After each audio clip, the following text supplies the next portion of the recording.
Silas, as I'm speaking to you, July 2022. It feels like a different world. We're post COVID. We're in the middle of a Ukrainian crisis. We're living in the age of the internet, mass information. Um, it seems to me that we are struggling to find out, to know up from down and wrong from right and in from out, that we're in a confused new world. What's your kind of view on this kind of new vista where we find ourselves, and how do you think it affects the individual, so to speak? The individual is affected primarily through atomization. So obviously the confusion in and of itself causes a sort of mental paralysis. They probably take a step back from life, and they see not really where the train of civilization is hurtling towards, to what destination. And they don't even know as to where it will make its stops or what have you. They don't really see the big picture, unfortunately. Do you have the sense that we're under attack? Yes. It is an attack. It's very strange. It's a sort of attack by the apex of the hierarchy of the species against the species itself. Funnily enough, we might get into this, but if anyone is familiar with the Kardashev scale, what one could make the connection there between the Kardashev scale being civilizations and their technological progression. So it was put forward by several people, but it was popularized by Carl Sagan in the 1970s, where he discusses the idea that between Kardashev level 0, where we are technological adolescents, and Kardashev scale 1, that being harnessing our energy from either antimatter or immaterial matter, as he stated, and other fission power, that we would enter a stage of self-destruction, or it had the potential to self-destruct the civilization. Primarily, one could say that's what we're going through with this entire quote-quote green agenda, this green revolution and all the various revolutions. Again, from an overt technological standpoint, but as we will get into, there is a religious or a theological unifying motif surrounding this conspiracy. I think, like, at one point in historical time, it might have been fairly popular to kind of think that the attack was socialist or communist in nature. But it seems to me now that these terms are essentially meaningless in this age, and that we're really dealing with globalism, as it were, and that is the front line. How do you understand these terms, like a communist society or a capitalist society, or these opposing enemies that we were presented with in World War II and probably the latter part of the 20th century? What is your view on those kind of geopolitical power structures? Do you feel that they're quantifiably real, or do you feel that the real power is hidden behind national structures or empires, as it were, that we're dealing with a different type of power structure ultimately? What is your feeling on that? Oh, I would say they're false dialectics. Even the idea of the sort of free world, of which that idea is still being bandied about, even in the modern day, as we see with the Ukraine fiasco. But it is a false dialectic, capitalism, communism, primarily, and it will sound strange, all of the various political ideologies, all of the government structures, any social structure really, they always end up in the same place, though they may start at a certain with certain principles. That quickly devolves. You'll find human beings tend to govern themselves, or they attempt, or they eventually devolve always into despotism, because it is the most natural government structure for humankind. Unfortunately, that just seems to be the way of history, the way the cookie crumbles, so to say. But all of these various ideologies were presented um, as a sort of, well, for example, communism and capitalism within the Cold War. That dialectic, that false dialectic, was put forth to provide each side a quantifiable, a tangible enemy for which they could, firstly, reorient their populations into whatever new social norms they wished, and furthermore to unify um, nationally, one could say, yeah, nationally, their populations, their respective populations. The same is being done right now. Russia and China are being touted or put forward in the sort of narrative, the common narrative of society, as the as the bulwarks of nationalism now, which is obviously quite strange when you understand the CCP and communism. Again, it's all just false dialectics. And then we have the internationalists within the West. Now, again, the nationalist bulwark of China and Russia, as it's being sort of created into right now, that provides for the internationalists within the West a sort of unifying polar opposite to rally against. The same was done in World War II, obviously. The free world against Nazism. Again, Nazism was probably created as well. So was fascism. Mussolini, the Romanian fascists, all of the various fascist governments of World War II, they were all created to provide, again, that dialectical opposition to reorient the society and to provide for the society a rallying point to unify against. What is your kind of intuition around the concept that the West is in a state of demise relative to the kind of Sino-Russian power block, as it were?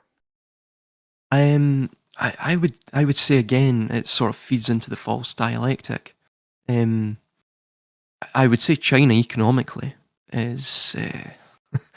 I think it's been called a paper dragon, or words to that effect. It's very true. They have quite a great deal of credit floating about. I think it's 40 trillion or so. They're again, it's the Chinese economy is essentially held up by their artificially inflated housing market. It literally is a sort of a castle built on sand, one could say. Russia is actually in a strong position, you know, on overtly on the sort of overt political front, though obviously it's theatre. Russia is in a strong position geopolitically, and with the resources it has as well. It's essentially self-sufficient. And they also have the industry to back up any military campaign. The West obviously is indeed, I mean, it is in demise on all metrics. Our industry, we have none. It's completely deindustrialized. Our cultural and moral fabric has been pulled apart to such a point that essentially all that remains is a thread. But though if it was left to its own devices, the West would naturally collapse. as all civilizations do, we see now it seems to be being artificially induced. This collapse, that is. I mean, it really is hurtling towards the ground, but there is a certain control to the demolition of the West.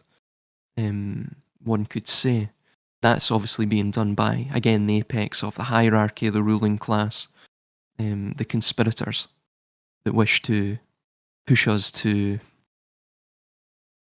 a utopian vision of the future that they seem to hold.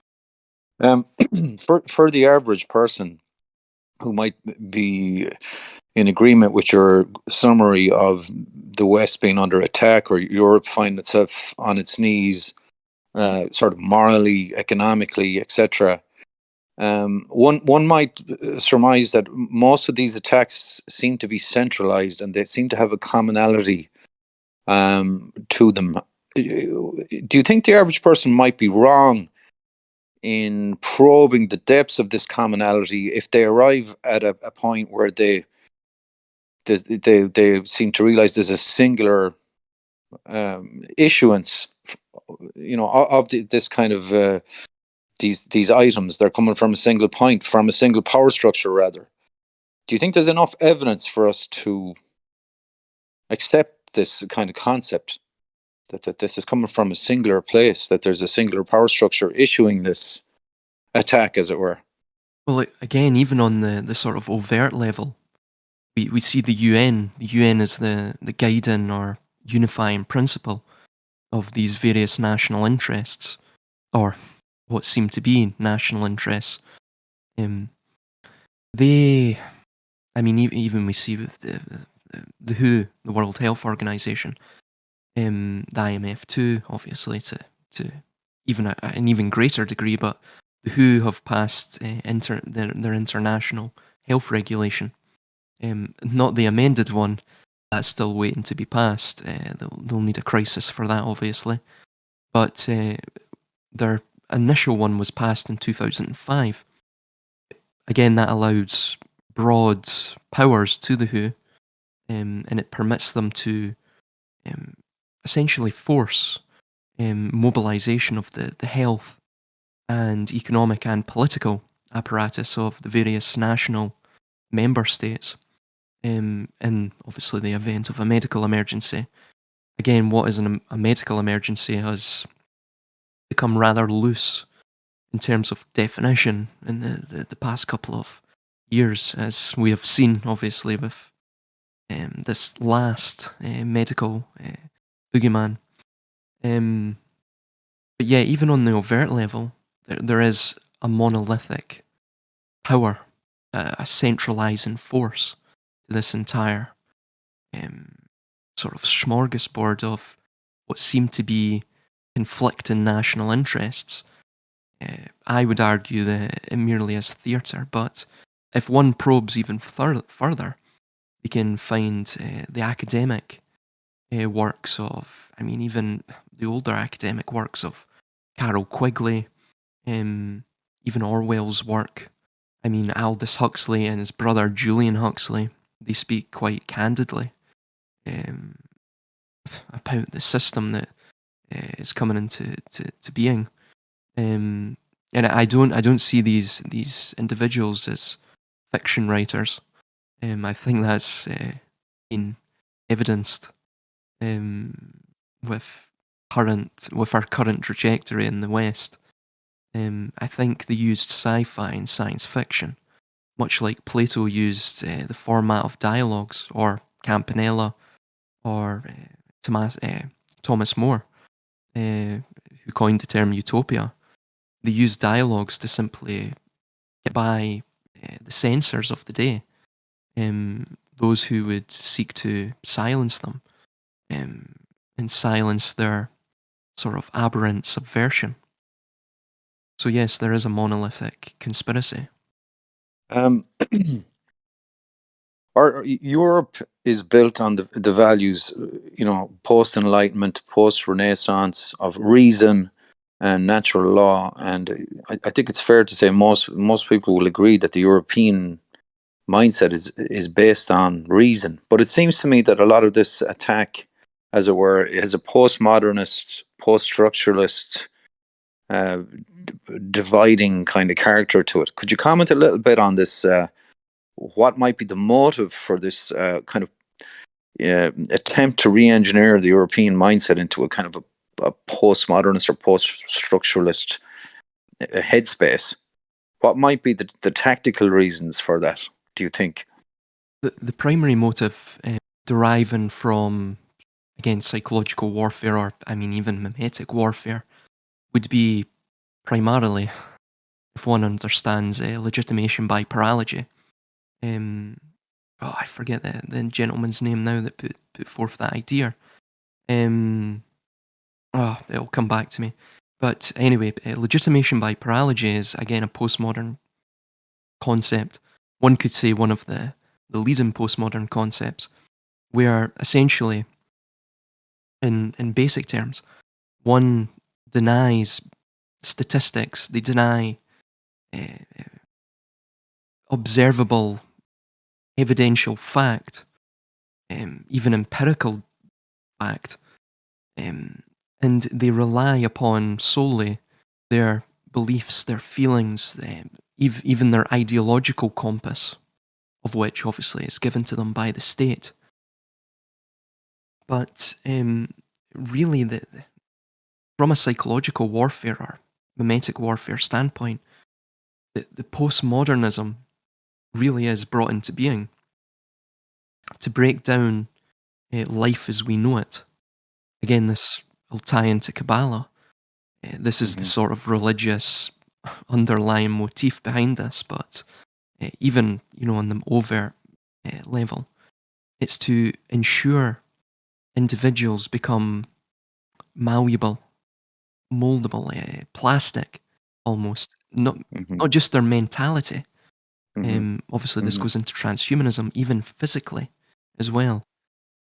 They become the perfect Mm-hmm. slave. If one can believe absurdity, Mm-hmm. they're controllable. They're easily controllable because one can be updated um, and programmed with any narrative, any common meta narrative that the state wishes. Obviously, once one Mm-hmm. totally is inculcated with a narrative, they absorb it into their very being, their very soul, their spirit. Then again, like Revelation 13:18, they take the mark of the beast on the forehead. The forehead meaning not literally the forehead, it meaning Mm-hmm. the seat of the soul, the spirit. That one becomes almost an automaton. They are easily controllable, manageable. Again, social automation, a society that is self-regulating.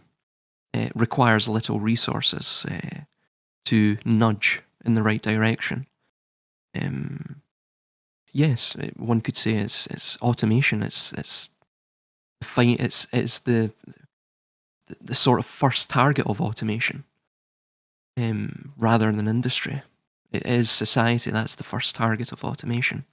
Um, we these terms are kind of used, such as theater. What's happening is theater, and we are presented with a narrative quite frequently. I'm just wondering, could you comment on the concept of group psychology or the herd psychology of the masses, as it were?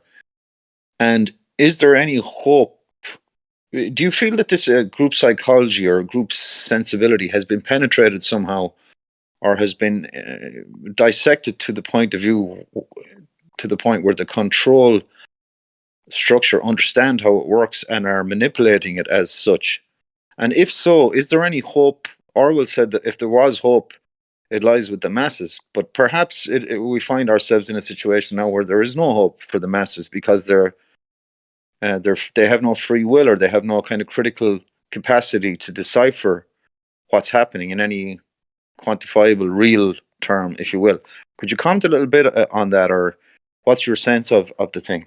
And I do agree. Obviously, the masses are apathetic. Um, well, no, they're apathetic to the truth. They're very zealous to, again, the programmed ideology, whatever that may be. Um, the problem is, for them to get to this point, again, they utilised all manner of media, including primarily education. Compulsory education is key within this entire Mm. reprogramming or devolution mentally of the masses.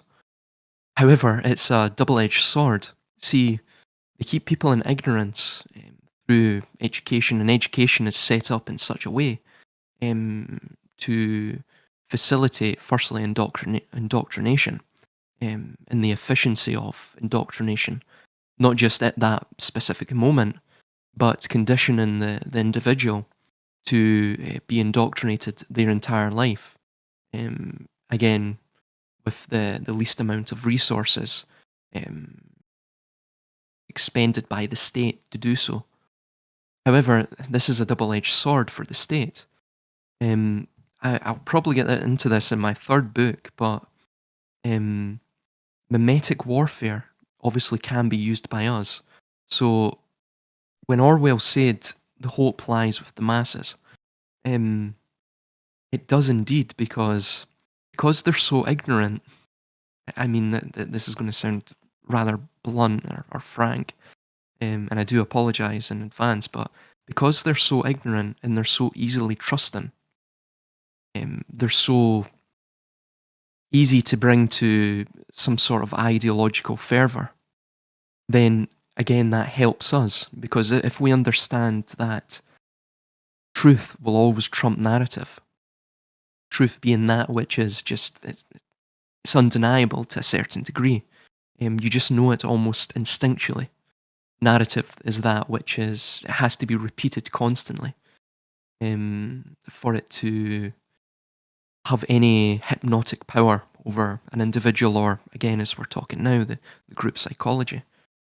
So therefore, because people are so ignorant, we can, as we're seeing now, we can rather easily, through merely using mimetics, we can infect them with the truth just as easily as the state can infect them with the narrative. And obviously, truth trumps narrative.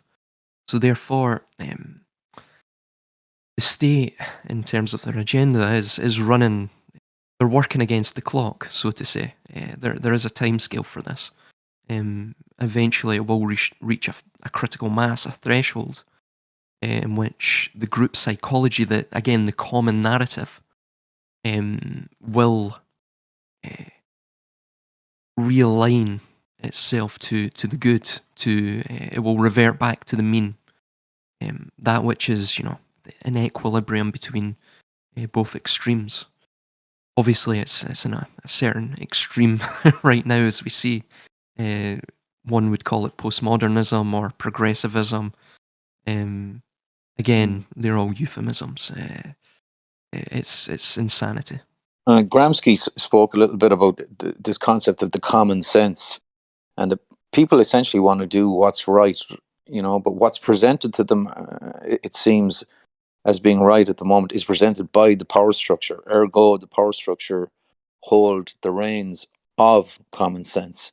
So what you're kind of saying there is that at some point in time, you're hopeful that the masses might wrestle the concept of common sense back into their court, so to speak, and they might hopefully find themselves in a position to reassess things. Is that kind of where you're what you're feeling is there? Yeah, I mean, we simply have to constantly. I mean, the term, sort of colloquial term, is memeing. We have to Mm, just, I mean, infect their minds. It's like a mm, viral mind virus.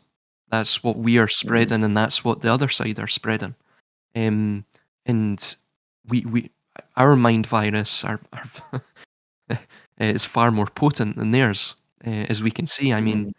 it is building steam. It's building momentum.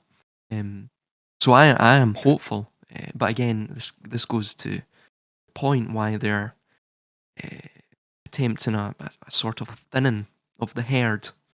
Again, it's Where do you view yourself on the scale, as it were? And I asked the question ironically: Are we on the lunatic fringe here? Are we the conspiracy theorists, or are we inching closer to entering into a normative discourse? Where do you feel we are at the present time? we are in the mainstream media. Obviously, we would be considered the lunatic fringe, which again is a sort of irony in and of itself. Um, but I mean, I mean, it's very strange to me, but I would say we are actually entering the normative dialogue. We are actually Mm, becoming the norm. I've spoke mm, with more people now, and obviously the needlecraft um, mm, has sort of mhm, pushed mhm, people across that line.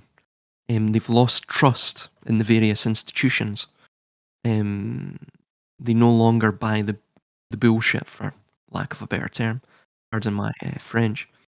Um, mm, I actually do mhm. think in the next year or two, barring any, again, thinning of the herd or any other cataclysmic event, I really do feel we're going to eclipse, uh, potentially even assimilate the sort of the opposition and their narrative.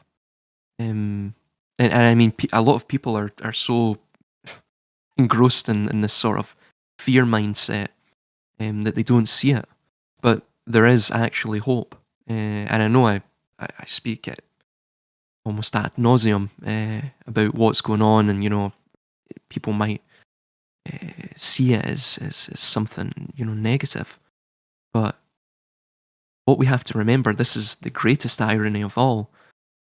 They've attempted to essentially expunge us all, kill us all, destroy us, and with what they've attempted to use to destroy us, it's actually made us all a lot stronger. It's almost been their undoing, in a way. And again, it's a sort of risky move that they're playing right now. Again, it goes back to the Kardashev scale. That sort of movement between Kardashev scale 0 and 1, potentially are will lead to the self-destruction of the civilization and the ruling class, that push it. So yes, there is hope. Just if the West or Europe has finds itself now sort of wounded and on its knees and bleeding profusely on the psychological battlefield, if you will, how can we account for that? Where was the bulwark of defense? Why did we not cling to our values? Why did we not see it coming, to use the term? And how did we find ourselves within the net? So apparently, so almost casually, like as if I have the feeling we sleepwalked into this situation. How can we account for this? That we did not have a more robust reaction or mechanism socially in our institutions, from our academics, our intellectuals. How have we found ourselves in this kind of paralysis, as it were, or this kind of confusion nexus? How do you? What's your sense of that? How that has transpired? All social constructs, civilizations, they always follow the path of least resistance. They seem to follow a sort of wave-like pattern. I mean, all of life does, in essence. Everything that we see within the universe, it's all frequency based. It follows again that sort of sine pattern, that sine wave. Um,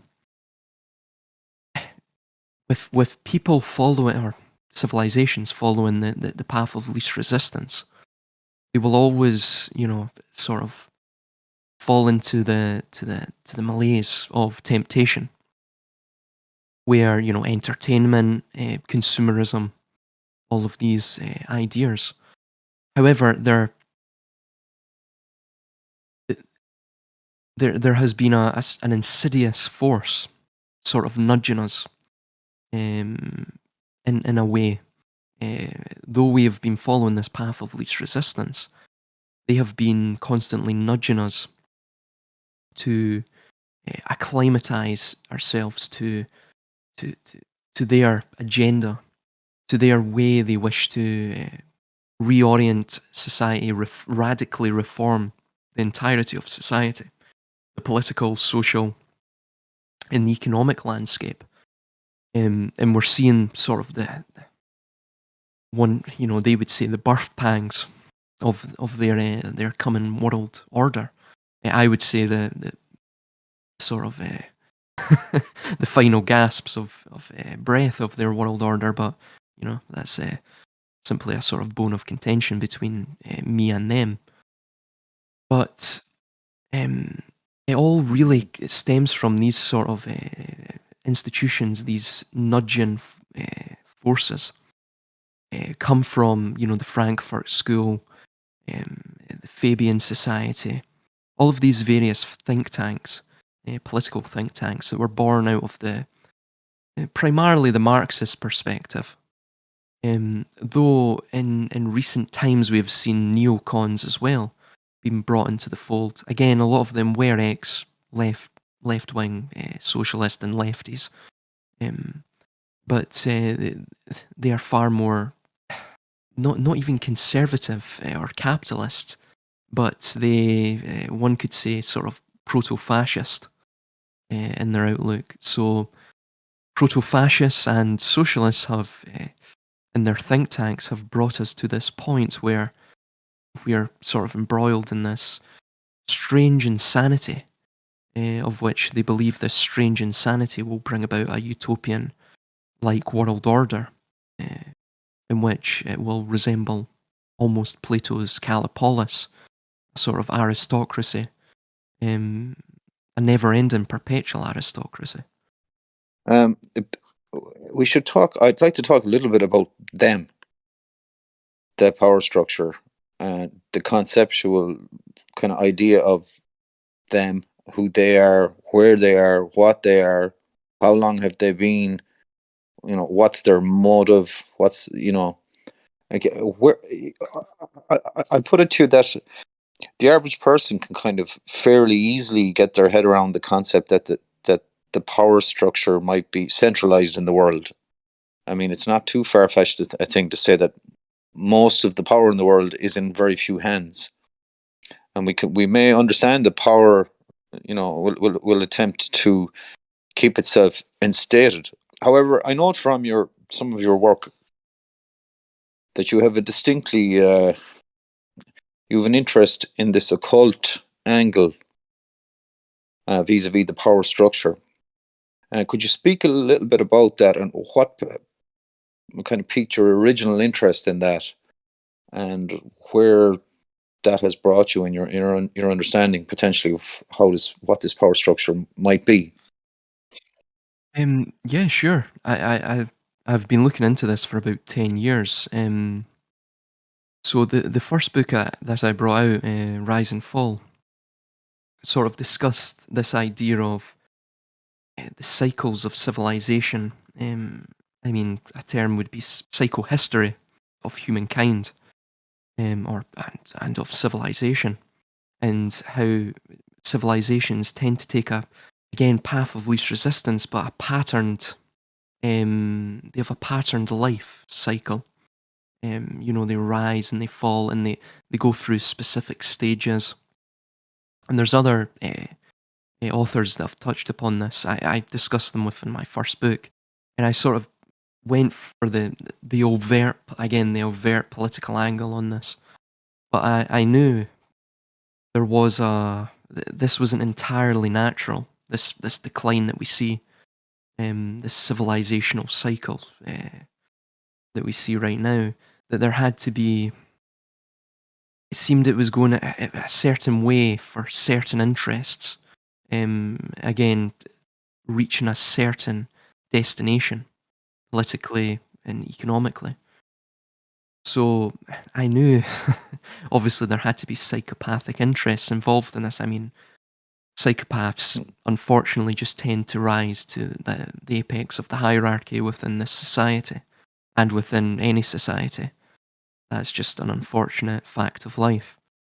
And I knew psychopaths, to unify them, it had to go beyond mere placating their ambition.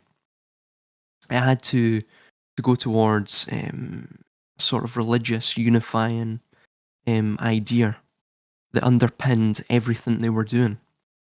Um, so I was searching about, um, sort of, lost in limbo. Um, I couldn't really, I looked into the occult, but it was what I was looking into. It was just far too nebulous. There was no real concrete tie-in with everything that I was seeing, and it being a religious motif. But then I came across Kabbalah. Funnily enough, I can't even recall how I came across it. I was probably reading something, and I noticed this word Kabbalah. So I'd heard it before, briefly, regarding Madonna or some video. So I started to look into it and looked into the sort of, the theoretical underpinnings of it. Um, and obviously, I didn't read the entirety of the Zohar. The Zohar is about 1,200 pages long, or so. It's about 10 volumes. I think I only own about 8 in audiobook format. It's very lengthy. Entire, very, very lengthy commentaries on the Torah. Um, but there was certain intellectuals, Kabbalistic intellectuals. Mhm. So, for example, Gershom Scholem, and what he discussed in his various works. Mhm. Harari is another one. Obviously, Harari would never state he's a Kabbalist, but Mhm. he studied in the same university as Scholem and has generally the same ideas as him. Mhm. They discussed this idea of the Godhead, the Adam Kadmon state, um, and reorienting society um, into a sort of utopia is what I was seeing with everything from Plato, again, as I've said, Tommaso Campanella, The Mhm. City of the Sun, Thomas More, Utopia. They all discussed generally the same Mhm. idea. They had the same themes throughout their work, that man would ascend not just physically but spiritually, and consciously, if you're obviously atheist, to a higher um, plane of understanding, of wisdom. Um, and the way they wished to get there um, really reflected everything that we were seeing today. Um, so, for example, Gershom Scholem discusses doing away with the spirit of uncleanliness, um, that being the sort of unelect, those who are not within the inner circles. So they had to be done away with. And at that point, they could go beyond God's commandments within the Torah. They would be almost in a transcendent state. Again, the Adam Kadmon state, the upper man. Nietzsche discusses a similar thing, the Übermensch, the overman. Harari discusses it too. He obviously puts it in more modern terms. Discusses the Homo Deus in his book, again, Homo Deus, and also 21 Lessons for the 21st Mhm. Century, in which he just outrightly, without any metaphor or anything, discusses that, yes, there will be sort of biological inequality and spiritual inequality in the future, in their world order that they envision, in which there will be a Homo Deus, a God man, and a useless Homo sapien class. That's what he refers to them as. Um, this again ties into Julian Huxley and his coining of the term transhumanism, in which he discusses, um, when we look back upon this time. I'm paraphrasing, of course, but he states, when we look back upon this time period, human beings now, as they will be in the future, in contrast to that, as they will be in the future, will be similar to as we view, Pekin man, or all of these other extinct hominoids. So, and again, this ties into cybernetics. This was something I looked into prior. So cybernetics is the science of steering man. Again, it links with eugenics, which is the science of steering human evolution. So cybernetics discusses again how to control society, how to bring about a system of autopoiesis, which is a rather fancy word for what we've already discussed. Social automation, automation of society, and the members, or the remaining members of society, if they get their way. So again, they wish to create a rather simple system through complex technology. So a simple system of despotism where there shall be a godlike aristocracy that shall be unassailable, untouchable, and their power shall be incontestable.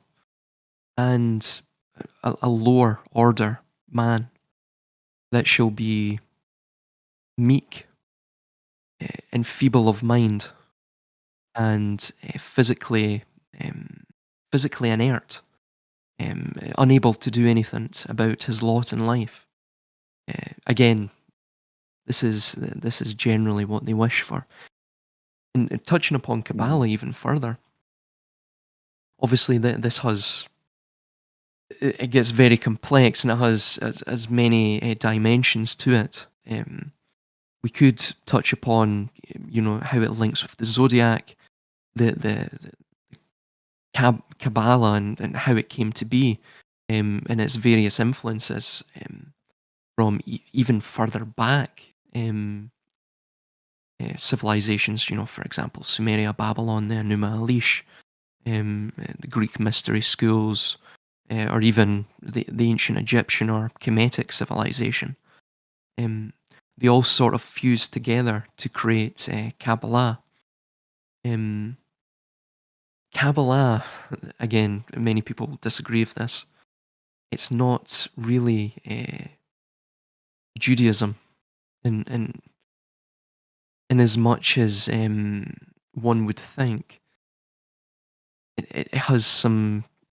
I won't touch upon it too much, but it has some very strange ideas regarding the nature of God and the nature of life, which are not they're not concurrent with traditional Judaism. So there is that distinction as well. I note that the commentator Michael Tessarian has made some comment about a pre-Diluvian culture, which may have been connected with this kind of Atlantean idea, or Thule, perhaps Druids, and we have these kind of images of magic and things that existed in the distant past, and somehow this gnosis or knowledge moved southward and ended up in Egypt at some point. But at that point then there was a schism, and this information it was held in secret. And is there some sense that the Kabbalah has its roots perhaps in this kind of pre-Diluvian gnosis, that it is actually very ancient? Oh, definitely. Definitely, definitely. Especially Lurianic Kabbalah, which is strange because Lurianic Kabbalah is actually the most modern outgrowth of Kabbalah. I say the most modern outgrowth, typically about 14th century. It started to become popular around about the 15th or 16th century, within Western, I mean even Christian circles as well, became rather popular. Yeah, it is linked to pre-Diluvian civilization. I tend to, again, it goes into Atlantis, but I tend to not champion, but subscribe or side with the idea that the West African Rishat structure, or the Eye of the Sahara, is, I mean, all evidence really points to it, that was where the kingdom or empire of Atlas, that which is Atlantis, was based.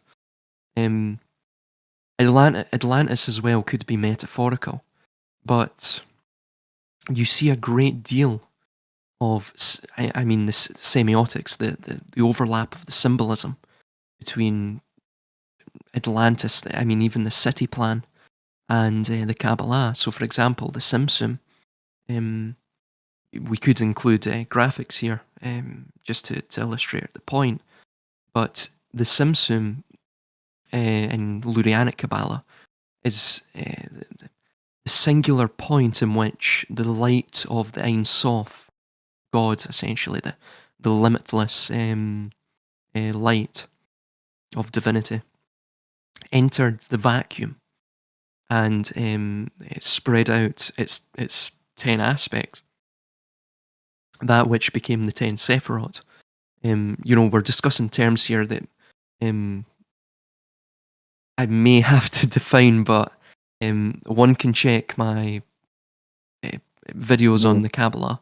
I did a series on it to Mhm. get the definitions of that.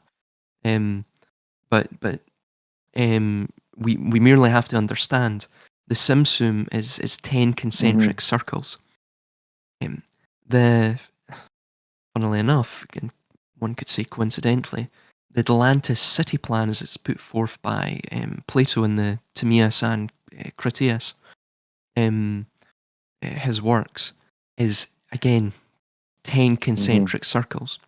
Well, actually, pardon me, it's 5 concentric circles with 10 sections. Um, One can divide those 10 sections into various ways, which are quite numerologically significant, but we won't get into that. Um, Furthermore, the European Parliament logo directly, I mean, the strange coincidence of symbolism, directly overlaps with both of those, the Simsum and the city plan of Atlantis.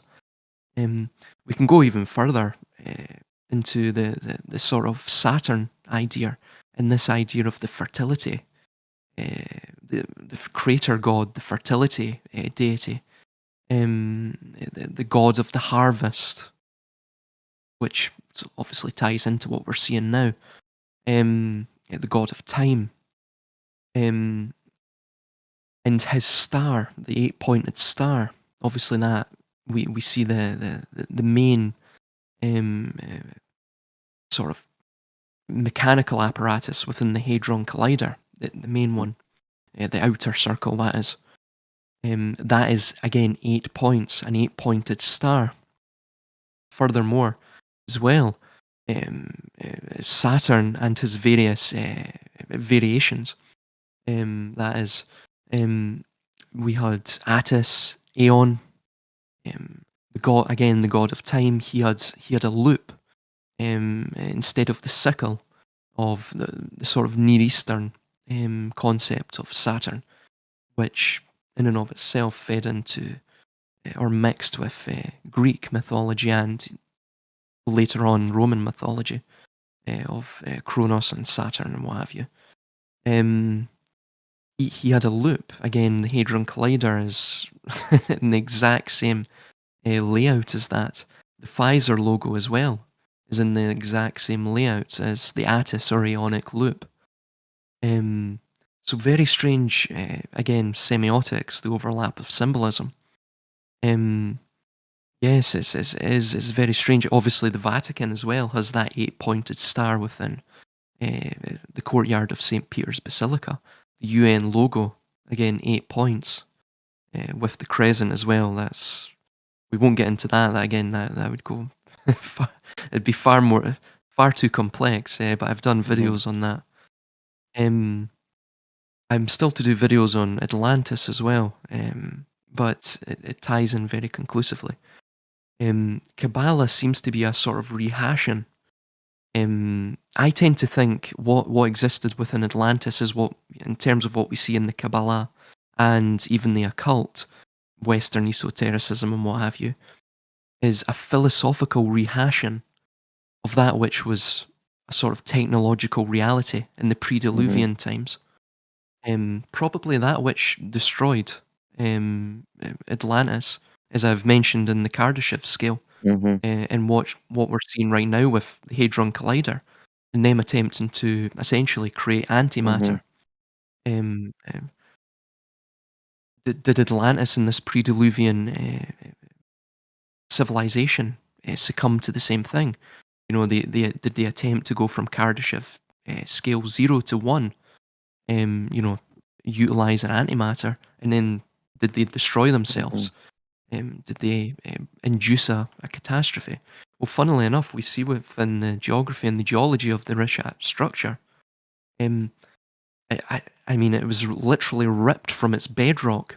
I mean, many geologists have stated this fact that the structure that was there, the rock formation, what have you, it was literally ripped from its bedrock, and you can see the violence of what was a flood. There, you can see the sand from satellite imagery.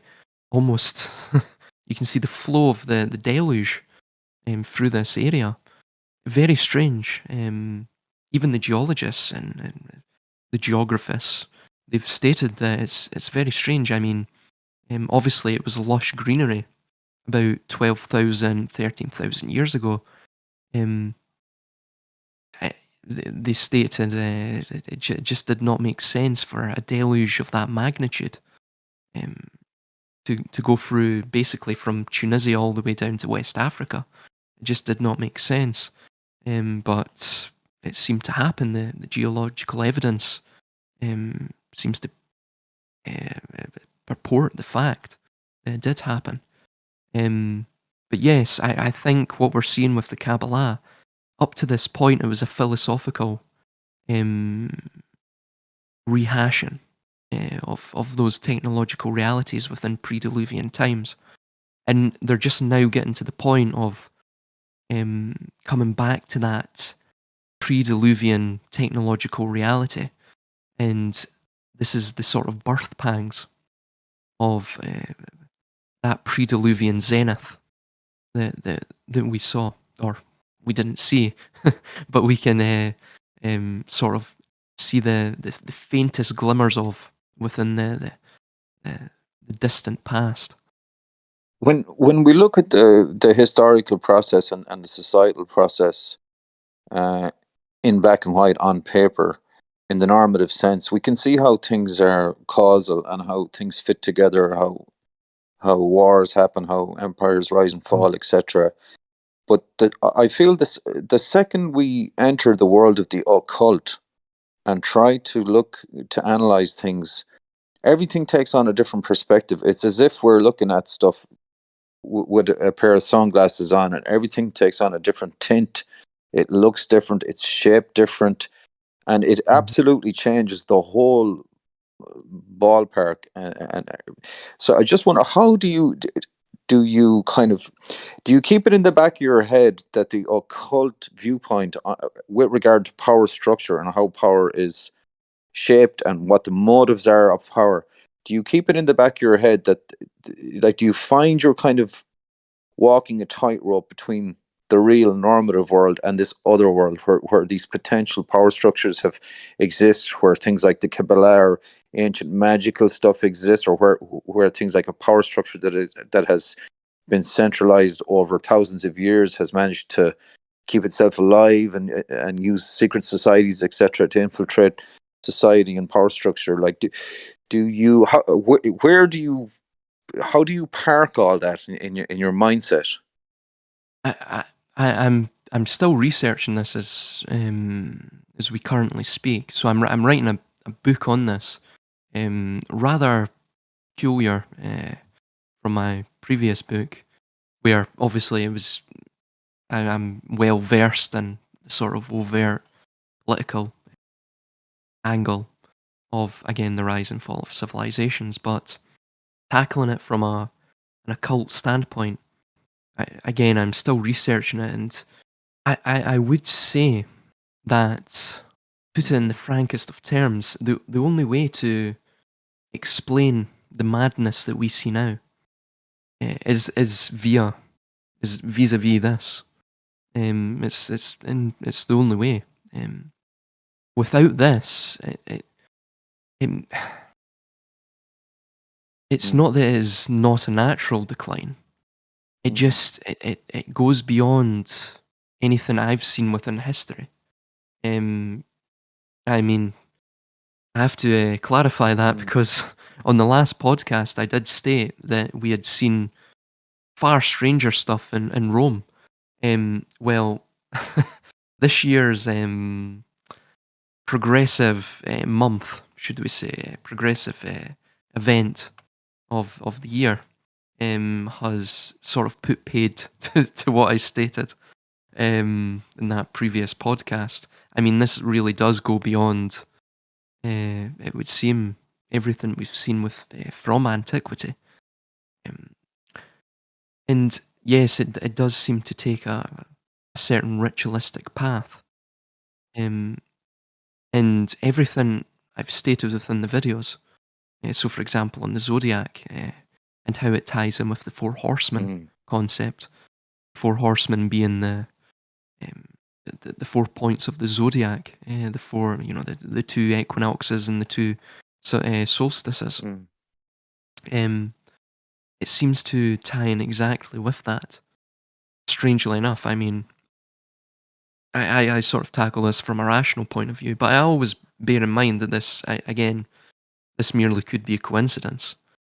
I'm still searching the data and acquiring more data points to then draw a more conclusive conclusion from.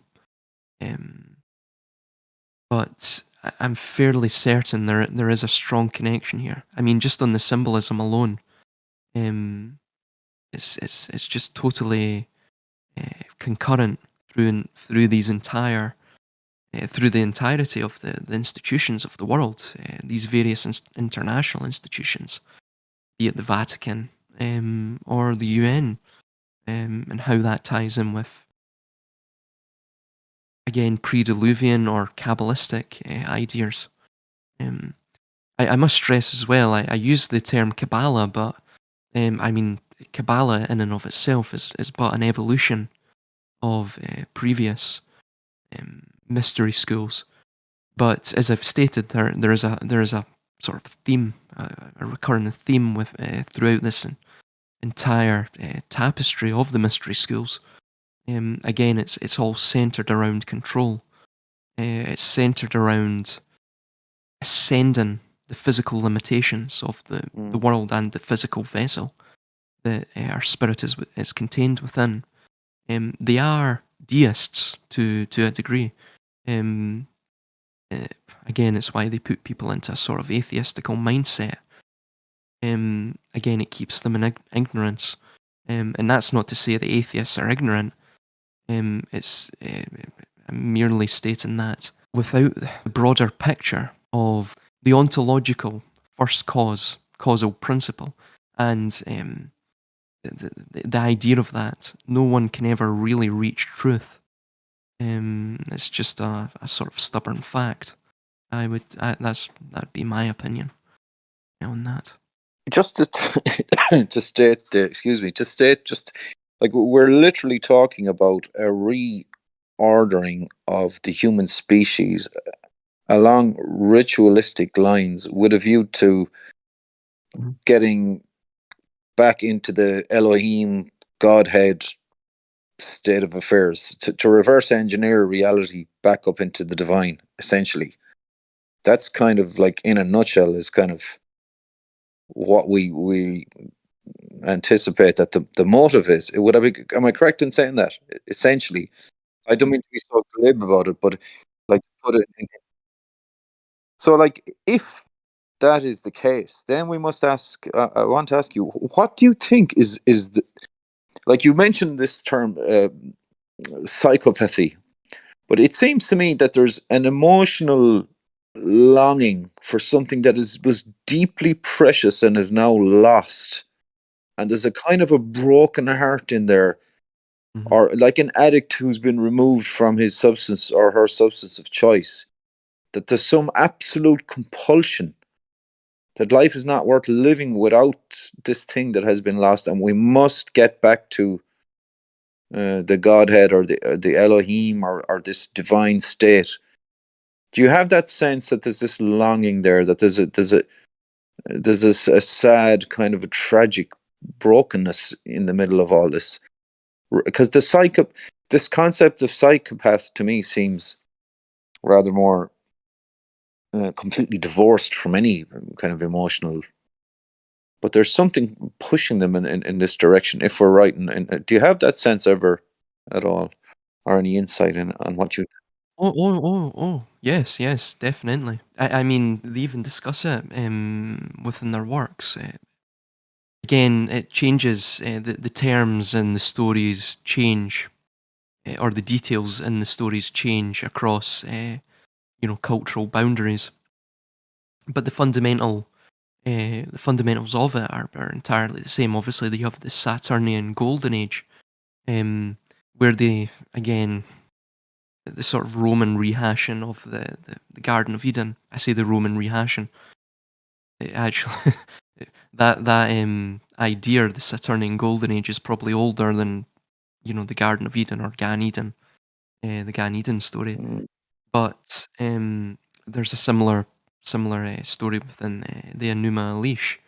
I forget the name of it. I forget the name of that sort of golden age now, but it's the same idea. Um, that there was a primordial and ancient wisdom, mm, higher state of mm, man, where we were almost endowed with a sort of spiritual. It's hard to describe. It's again it's much like God. It's a sort of spiritual immateriality. Our spiritual essence was in in the ascent, as compared to our physical essence, and then we devolved from that state. The Garden of Eden discusses a similar thing, of course, um, where we were spiritually pure, perfect. right. Western esotericism discusses a similar thing. Um, the alchemy, the great work, the Mm, magnum opus, returning again to that monadic source. mm. That's again The National spiritual Socialists, perfection. as the National Socialism as well, with the National Aryan. socialism, exactly. Yeah, exactly, exactly. Exactly the same thing. The Aryan master race. Um, exactly the same thing. I mean, funnily enough, even the sort of strange desire for genealogical purity within the nobility of Europe, or any culture for that matter, um, is exactly the same as this. Um, they believe, and these individuals believe themselves the only ones worthy to reattain this ancient wisdom. Um, Mm, but yes, I mean, it's as old as time itself. This idea that we were born spiritually pure, closer to God in a sense, and that mm, we have devolved over time, mm, um, spiritually. That to the point where we are now entirely divorced from our spiritual roots, or most of us are. Most of us simply exist within the ego. That's the only place we can exist within. We're entirely married to the physical world. Um, Again, they're looking to radically reform that mhm, through technological means, mhm, and bring us into a state of Adam Kadmon, the upper man, reattaining that ancient wisdom. Funnily enough, though, they state, Gershom Scholem states, for example, that life as we know it, for this to happen, for this reattainment of godhood, if you will, or the Godhead, there has to be an extermination of life as we know it.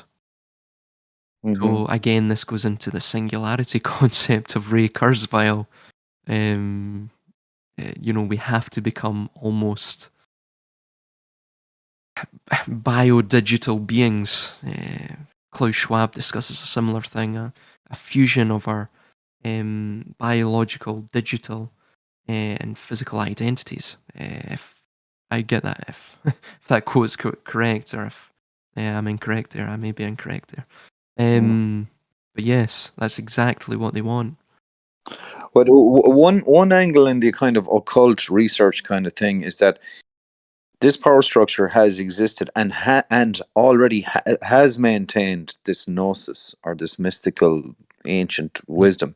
Like they literally have it today. And yet another angle on it, as you say, kind of states that they've lost it and they're trying to reattain it.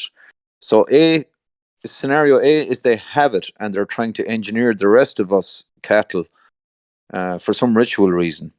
Or scenario B is they've lost it and they're trying to engineer us, for whatever ritual reason to reattain it. So, which do you think it may be, A or B, that they have it in a small guarded few still have this kind of a gnosis, or they've lost it, or what's Is the Hermetic philosophy states the sort of gnosis or inner teachings or inner workings is another term they use.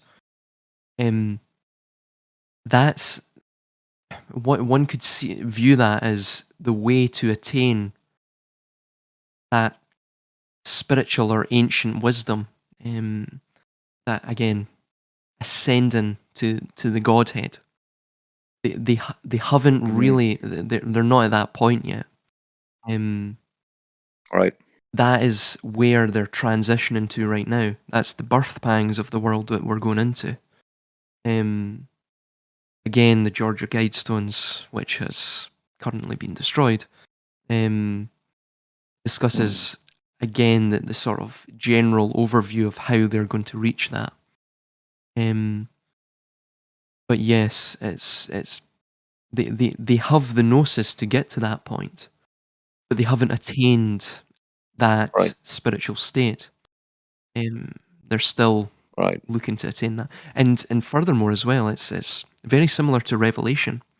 Um, Funnily enough, it's very Mm, similar to the Sumerian story of Marduk and Tiamat, or again the mm-hmm, battle between order and chaos. Again, this is where the Masonic idea of order ab chao derives from. mm, Primarily, what we're seeing now is they need to destroy to then build back better. The build back mm, better, funnily enough, is their utopian vision where they believe they will again reattain this ancient wisdom, transcend to this upper state. Revelation discusses it as the second coming of Christ.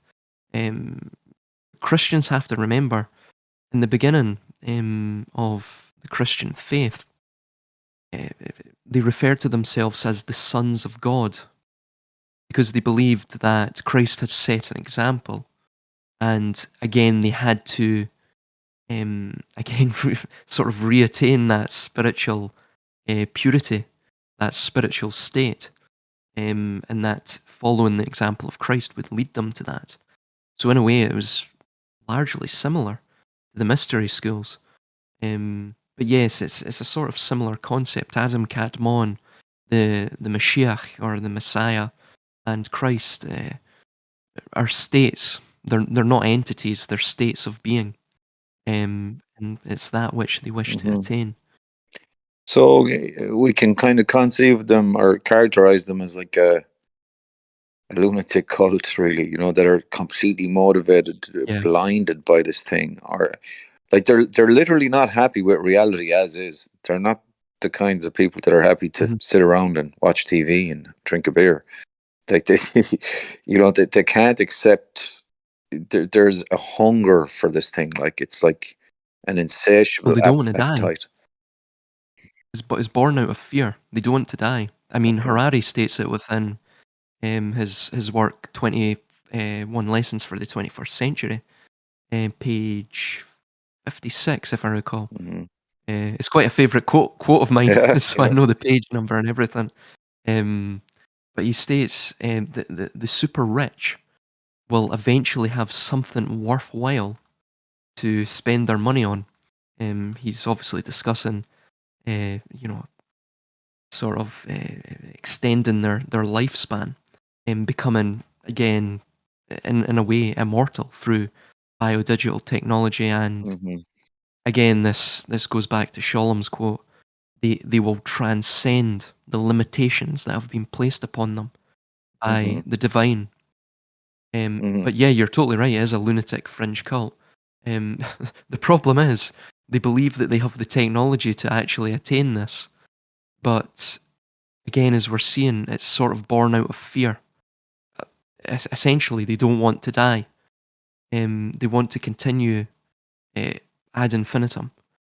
Well, I was listening to Steiner earlier on today, a lecture of his from 1904, and he kind of mentioned that one of the ancient secrets in the Masonic thing was immortality, so to speak, or the Yeah, capacity to transcend death. And yeah, he spoke a little bit about experiencing death, or the limitations of the physical body. If you could experience them in life, then eventually you could actually yeah. transcend the death barrier and you could extend your life. And he also mentioned that the atom was condensed electricity, and human thought was also a form of electricity. And at some point, the bridge between matter, or the material world, and human thought would be bridged. So, and this is a Masonic kind of a concept as well, I understand.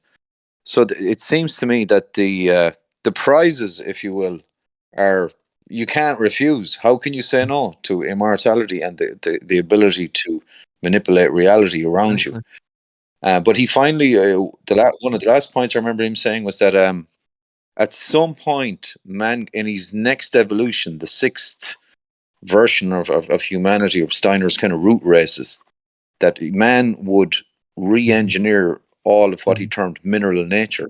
So all of the known world, from what I understand, That's would be right. reimagined or reasserted or Absolutely, absolutely. reordered by men. So I think that ties in a little bit with your concept around the transhumanist stuff, etc. That absolutely ties in. I mean, that's the Kardashev scale. That's basically the major. I mean, it's the most major transition within it from Kardashev scale 0 to 1. Again, using antimatter. So what is antimatter? Um, it's that which is discussed within hermetics. I mean, hermetics is even older than Kabbalah. If the history is correct, it's stated that it was born out of ancient Egypt, written by an individual called, well, his divine name is Thoth, Mm-hmm. um, or Hermes Trismegistus, Mm-hmm. within uh, his sort of Hellenized name. But again, it's in the Christ state. He went through, again, physical death to ascend beyond the physical limitations of his body and mind. He became totally attuned with his spirit and was granted in the process godhood. But digressing, what is antimatter? It's that idea that was discussed within hermetics of the all and the immateriality of the all. That which is really incomprehensible. Um, it can't really be comprehended in terms of where we are now within this physical world of the trinity of space, matter, and time. We can't really contemplate. Um, Antimatter probably is that sort of neutral or primordial state of the cosmos, that which was here in the beginning. Um, that's just a Mhm. theory of mine, but anyway, the Higgs field and the Higgs boson particle, we've probably heard about this. This has Mhm. the ability to, again, boiling it down into its basic terms, this has the ability to generate antimatter. Now, what does antimatter allow them to do? Well, antimatter is essentially the glue that holds everything together that we see. It's totally inobservable, without specific conditions that we see within the Hadron Collider, in that facility in CERN. It's largely inobservable, but it acts as a sort of not as an ether, but as a sort of glue, um, that allows matter or motion, uh, life to permeate throughout this existence. It is very complex, but antimatter allows them to, in a way, sort of rewrite reality as we see it. It's a sort of metaverse, or virtual reality, um, but they can virtually remake reality, the real reality that is, Mhm. um, because they will have in their possession the glue that holds together reality. They will know of its properties. They will know of how to manipulate it. So it's exactly what Steiner's stating. They will be able to manipulate reality as we see it. Mhm. Literally an act of sorcery, scientific sorcery. Exactly. They'll become gods. I mean, but what becomes real at that point? Do you know what I mean? It, well, the term is now irrelevant. Yeah, the terms are relevant. I mean, reality, and would be basically born out of their consciousness, their which would be focused into their thoughts and the agendas that they wish to play out. I mean, it's honestly terrifying, and again, people have to resist this. But there is hope. I mean, um, there is hope. I mean, the Kardashev scale states between 0 and 1, um, that there's the strong potential for self-destruction, um, though that will negatively affect us all. Uh, it's sort of, it's sort of, it's better than the dystopia that they wish to create, of course.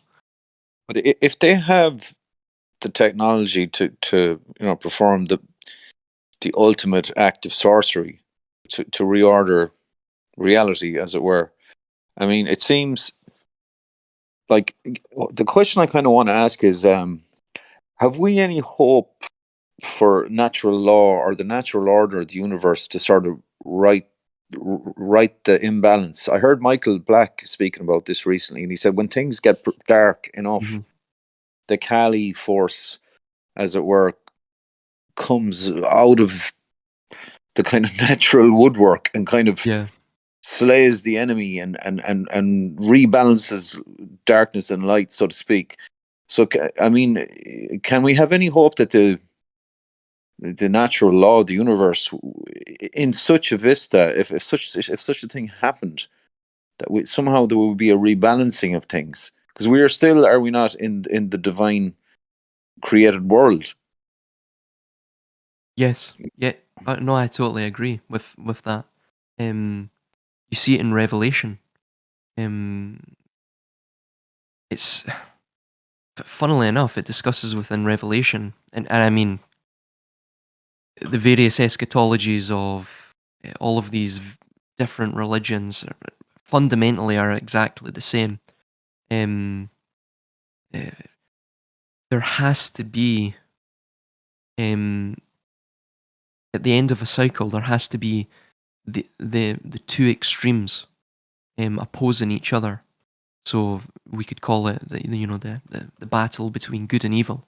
Hmm. Um, there has to be those two extremes for firstly, for us to identify the mean, and secondly, for it then to revert back to the mean. And we see this throughout nature. I mean, our psychology, in and of itself, um, is entirely set up to revert back to the mean. We see it within the markets. We see it within politics. Once an extreme is sort of breached, an extreme upper limit is breached within nature or the markets or politics or even within our own psychology, that there is typically a sort of cause and effect um, process that occurs in which, like an elastic band, once too much pressure builds up, it will always, ping back Mm. to the mean. Um, so yes, I mean, I, honestly, I don't think they're going to get very far with this, but it will result, no matter what happens, it will result in obviously instability. I don't think our civilization as we know it now will probably survive it. But Mm. honestly, I think that's a good thing. Again, from the ashes can the phoenix rise. Mm. And it has to happen. You can feel the electricity in the air, the tension, and there Mm. has to be again that release valve. No matter how much destruction, or again the Kali force, as Michael Mm. Black states, or the Shin in Mm. the Hebrew Yeah. terminology, there has Mm-hmm. to be that destruction. It has to occur. It's almost like a holy or sacred destruction. Yeah. If such a kind of scenario, if we could conceive of it, like where literally they can, mess with the fabric of reality and recreate reality, like you kind of get into kind of science fiction, hypothesis. But is there some kind of notion that maybe the reality that they create potentially in this type of scenario, this metaverse where they've meddled with the fabric of reality, that somehow they'd spin off into their own realm, as it were, into an alternate universe, and somehow we'd separate? Because if they're going to create something that's not of nature, not of the divine creation, as it were, and is there some kind of notion that they might kind of literally create their own world and kind of, that we'd part company? Do you think something like that might be possible? I know it's pretty far Kabbalah. out there. No, no, it's no. The Kabbalah actually discusses something similar. It has the concept of the four worlds. Mm. Obviously, at the top is God, and we are at the bottom, the world of action, or again the physical world. I think the Hebrew term is Asiya,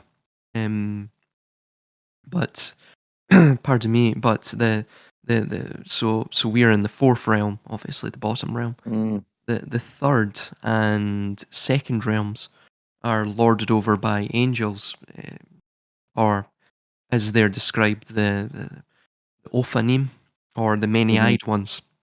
Mm. Again, this discusses, or pardon me, doesn't discuss. It brings into um, uh, sort of thought the idea of higher dimensionality and ideas pertaining to that. But yeah, they discuss something very similar in Kabbalah. It's actually quite strange. I mean, the metaphysics of Kabbalah are quite profound. I mean, uh, Mm. again, it's sort of a philosophical rehashing of what I think was probably a technological reality.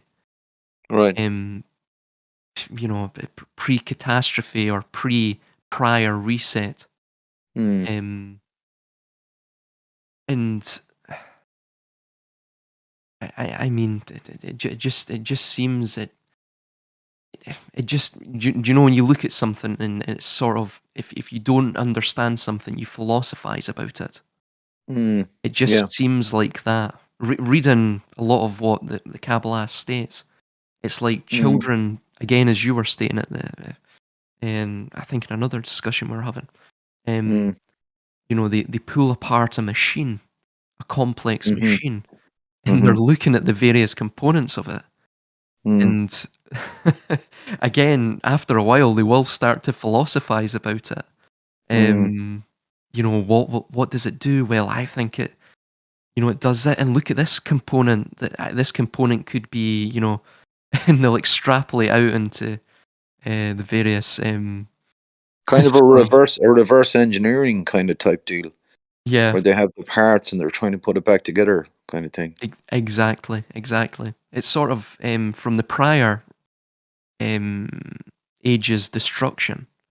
They're now attempting to piece together again this same idea. The wisdom of the ancients, even the Masonic idea of the Ancient of Days, Mm. is very similar to that. But yeah, obviously it goes into the Tower of Babel as well. That's Mm. a Hebrew or Judeo-Christian idea of what we're discussing here. Have you given any thought to the notion that they will succeed in this endeavor and will reorder reality and will create the next epoch of man? And you know, you know that's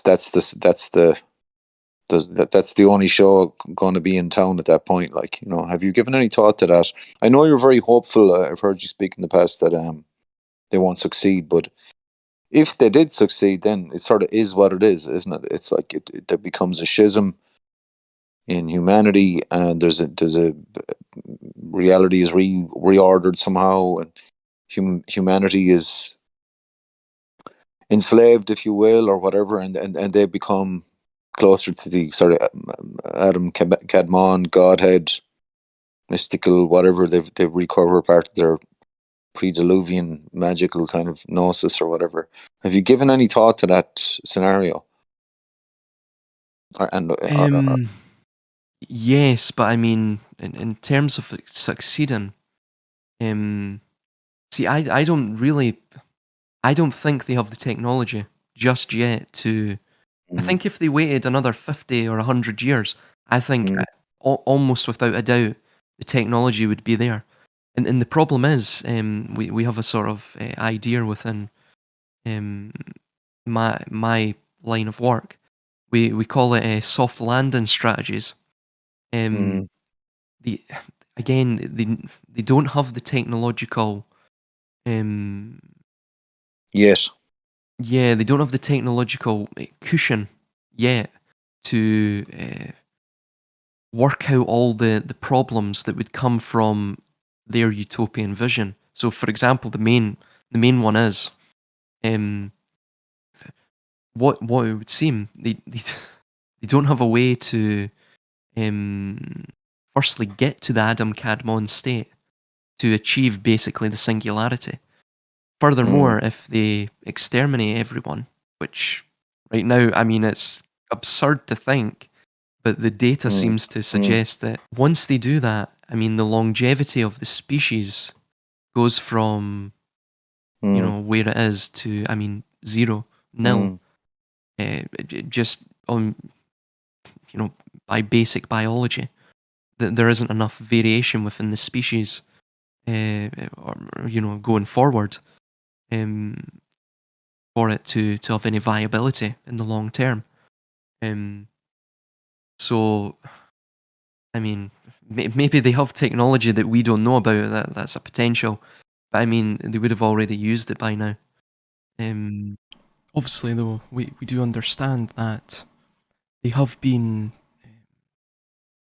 through Ancestry.com, through all of these various other DNA collection services, they have been harvesting DNA of individuals. This potentially could be for the continued longevity of the species through, obviously, mitochondrial DNA variation into the future once we become or once the species largely becomes extinct within their quote quote utopia. But I mean, it becomes problematic even after doing that. Becomes problematic after a generation or two. because eventually one uses up the variation that's contained within the stockpiles of this harvested DNA. So that is indeed very problematic for them. Well, again, referencing that lecture from Rudolf Steiner, I think it was 1904. He did make the comment that when man fully understands how the atom works, that man then will be able to reorder what he termed mineral nature, by which Yes. I understand to be the creation itself, like reality as we know it. Well, CERN is based around I forget the French acronym, but it's Mm, I forget the acronym in English as mm, well, but mm, it's based around nuclear science. mm. That's exactly what they do. But is it not a fait, Yeah. kind of a fait accompli that at some point in technology will arrive at this point where stuff like this is possible, like where like the guy, the kid in the Matrix, there is no spoon, where they'll actually be able to mess with stuff like that, Like, is that Oh, definitely, foreseeable? definitely. If this is the thing. I mean, we talk about fiction and all of this. Really, what I've seen, I typically don't use Occam's razor, and Mm, I haven't for the past, well, 2.5 years now, mm, since the last medical event, crisis event. Um, mm, I tend to go with the Latin phrase "prorsus credibilia est, quia ineptum est." And it's a sort of motto that I go by. mhm, It roughly translates to "I believe it because it's absurd."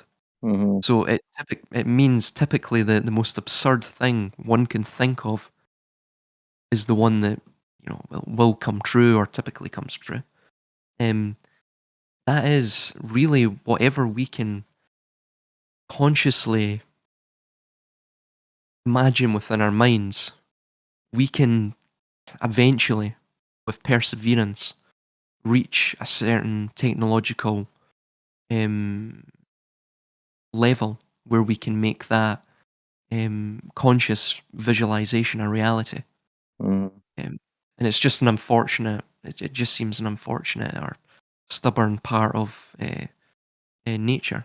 I don't think man can actually consciously visualize anything that is n- that can't be realistically created, that can't exist within um, existence itself. Um, so yeah, I do think you are right in a way that this is a fait accompli. Um, it will reach this state. The problem is obviously technology and technological progression isn't a linear trajectory. mhm, Um, eventually, as we potentially maybe seeing now, as it states with the Kardashev scale 0 to 1, um, there is a potential for self destruction, mhm. and then again we reset, great reset or what have you, um, and then again, ironically, we have to build back better. Yeah, So yeah, it's. you know, But the nightmare um, scenario yeah. of a fracturing reality kind of conjures up images of mass hysteria, in the population, like a group Mm, psychosis, like a literal acute psychosis, a breakdown of human consciousness.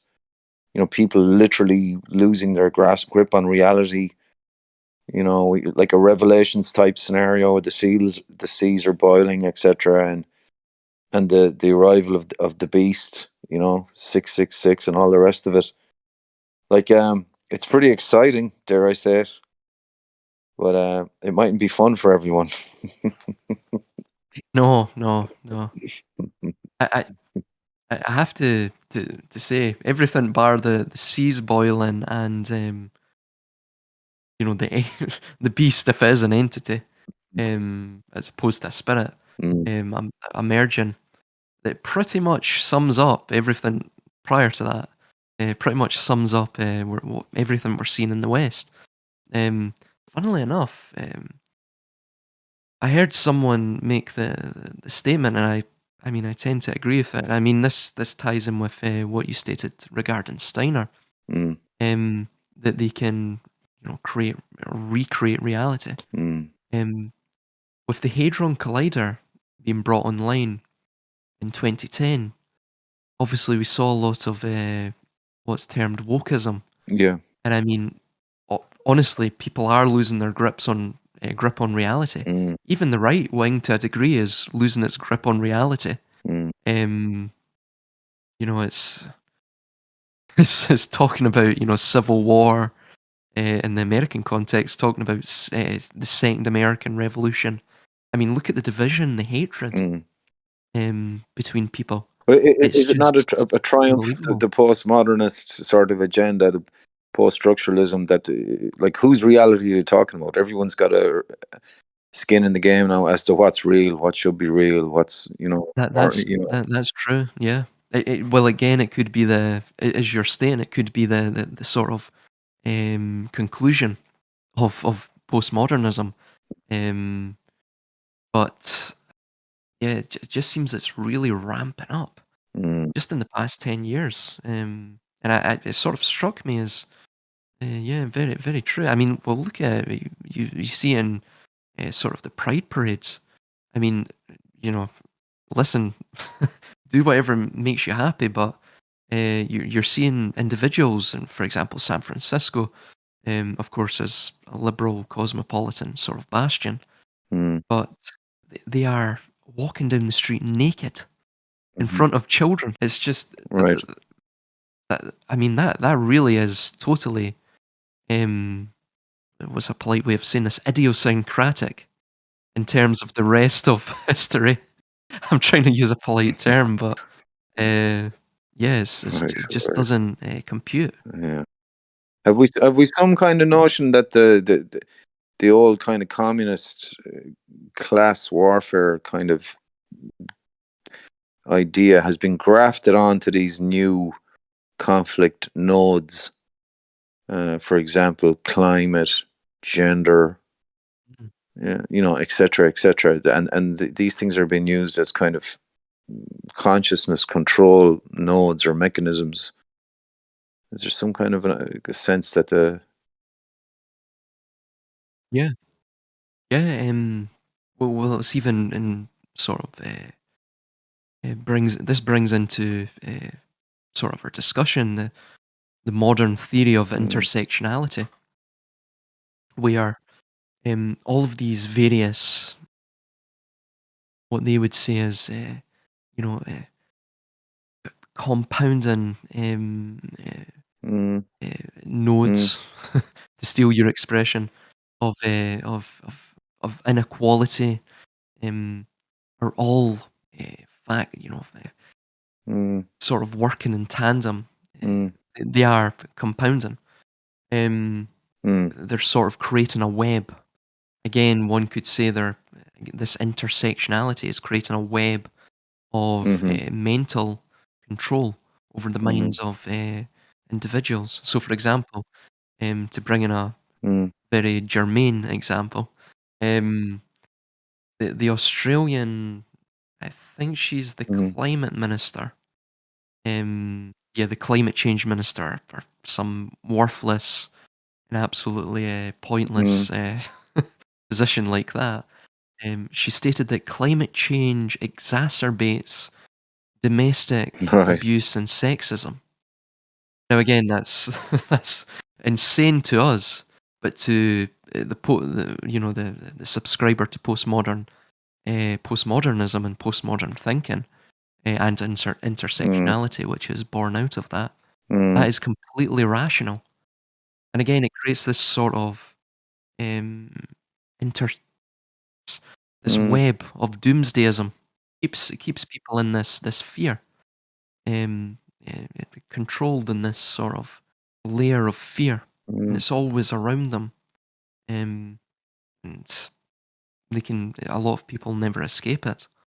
Silas, a very engaging discussion. I want to thank you for taking the time to speak to me and speak to us and anyone who's listening. You're You're working on a new book now, am I right in saying that, or you've just finished one? Yeah, I'm working on a new one. Slowly but surely. Yeah. So that should be out. I'm hoping by either probably mid next year sometime. Obviously, depending on circumstance. What's your subject matter or general kind of interest area in this new book? Kabbalah, the beginnings. So I also touch upon sort of philosophical topics regarding the beginning of the cosmos and Mm. proofs regarding deism.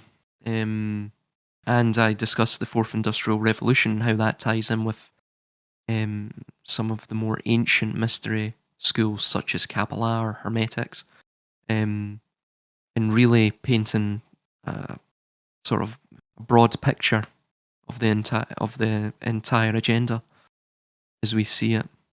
Well, it seems that when we think about concepts like Kabbalah and reverse engineering humanity up to the Godhead and mysticism and all these topics, that the sort of good news is that we have accepted the concept of spirit, have we not?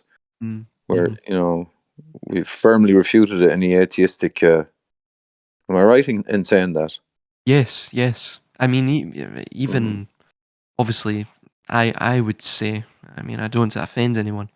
The reason they keep us, and I mean, I come from an atheistical background, so I Mm-hmm. have some experience in what I'm stating, but they keep individuals in atheism simply because it keeps individuals within the lower order of thinking.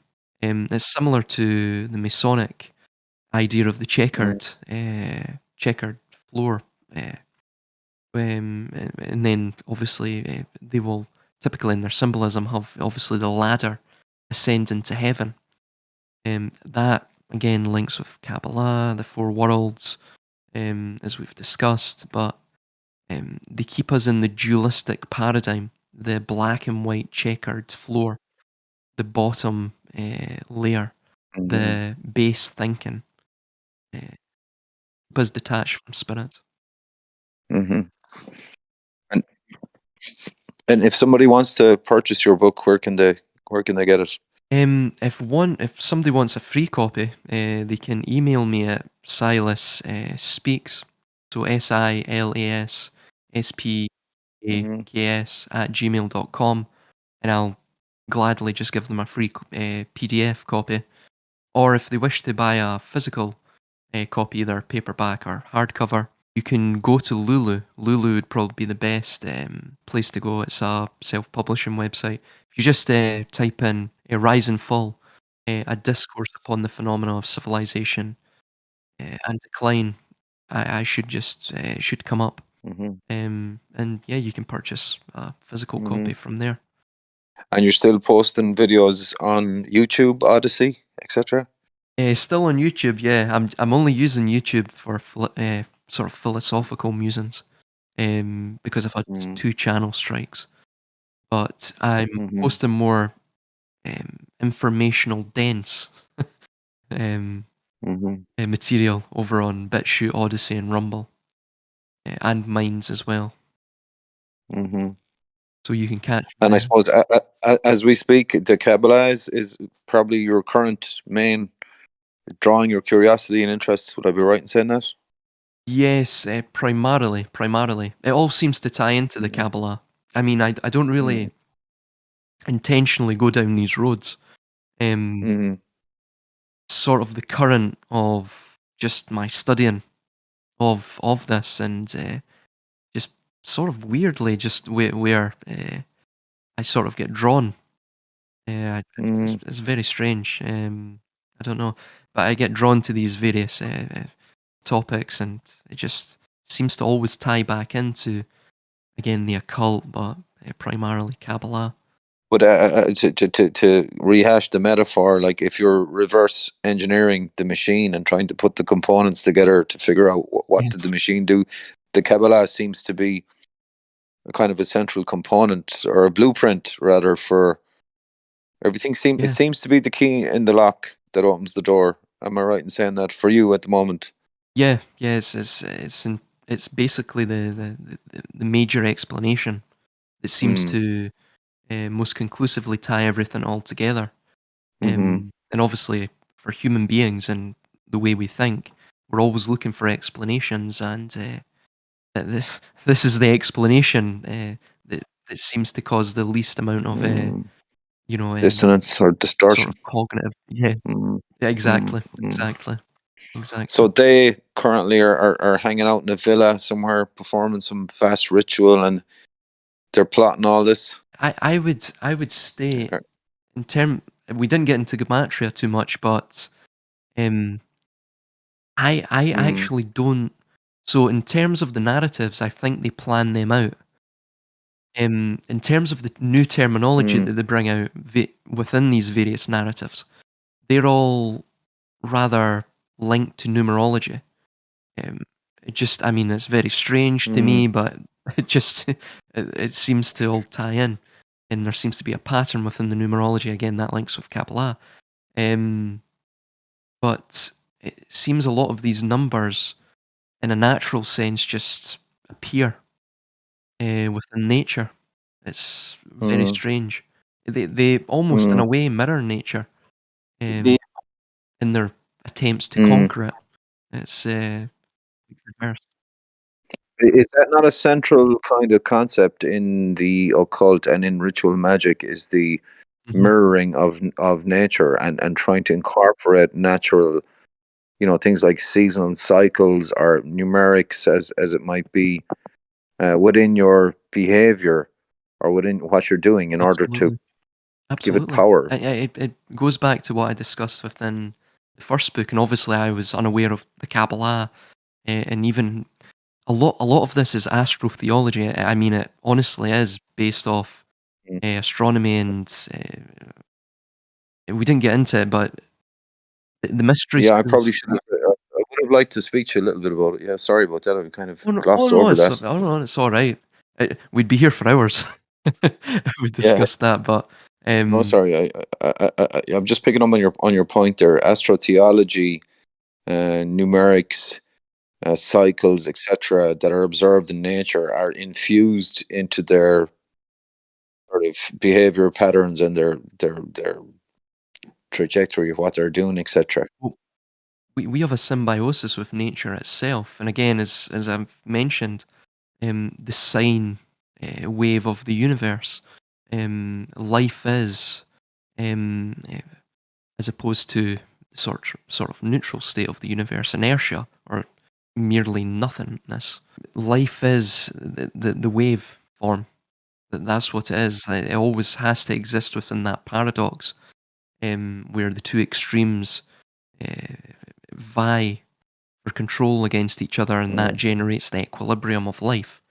Um, they ha- because we have a symbiosis with nature, they use nature and to control us. So they view the macrocosm Mm. um, with the interest to control the microcosm. So all of the mystery schools are basically born out of the adepts, those who sat around for essentially centuries and passed Mm-hmm. down the knowledge from one master to apprentice and so Mm. on and so forth, and sat and watched stars in the celestial bodies. From that was born religion, and they inferred fundamental teachings from the Mm. celestial bodies, from the macrocosm, and Mhm. saw the macrocosm within the microcosm, and sought to control the microcosm based on Mm. the sort of larger macrocosmic cycles. Um, that's sort of what it ties into. Well, it seems like if you can understand the creation, i.e., what God Mhm. made, if you want to use it, you can kind of copy him and copy his hand movements and his stitches and his brush Exactly. strokes and incorporate them then into your own Yeah. initiative. And you say, well, this is how he did it. So this is how we're going to do it. We're using this number or this method, and you're infusing power, divine power. You're attempting to infuse divine power into through your will, into your own creation, your own objective. I think seems to be the concept. Oh, you're Am you're I right? absolutely correct. That's exactly it. Mm, And obviously, our psychology changes. Um, mm, during the entire zodiac. I mean, I bring up the zodiac not in a sort of weird horoscope or astrological um, notion or idea. The zodiac is a sort of ancient illustration of the fundamentals of life. That life goes through seasons, just like our world, just like the universe in and of itself. And obviously we can, funnily enough, the circumference, the turning of the wheel, um, uh, is linked to Saturn, is linked to these various fertility deities. But furthermore, one can extrapolate the turning of the wheel, mm, and they can put that within the waveform, the wave moving, sort of slithering like a snake, constantly mm, onward, eternally. Again, the mm, eternality of life.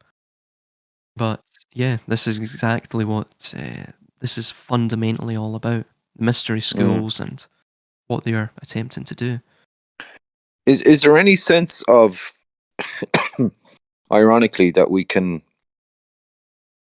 Uh, I don't want to use the word admire, but is there a kind of a mastery in what they're doing? And I use the term advisedly because we understand this is kind of nefarious, but is there a certain mastery in it? And if so, can we see some sort of a poetry in it somehow? Or is it something so horrendous that it has no beauty as such? Their aims and objectives and their actions. Uh, is it an aberration? Beauty is in the eye of the beholder, of course, but there is a certain, from the Greek term technos, meaning artisan, or it's difficult to translate into English, but artisan or skilled or master craftsman. There is a certain mastery to what they're doing. But then again, if I had billions, or if you had billions, and we got together and we were plotting firstly the destruction of life as we know it, and the control of life, um, I'm sure we could just do as good a job as them.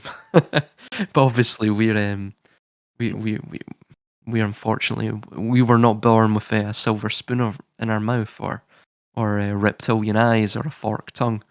Um, I'm joking, of course, but But but to pose the question just a little bit from a different angle, if I said to you, Stylus, I promise you, immortality and the ability to, create your own reality or meddle with reality as is, and after that, the sky's not even the limit.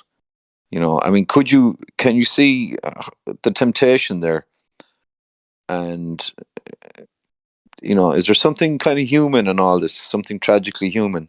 oh yeah, it's again, it's all born out of fear. You're exactly correct. It's it's sort of akin to the boisterous adolescent attempting to either outwit or trump his father, or his parents. Mm, To um, exceed them in some way.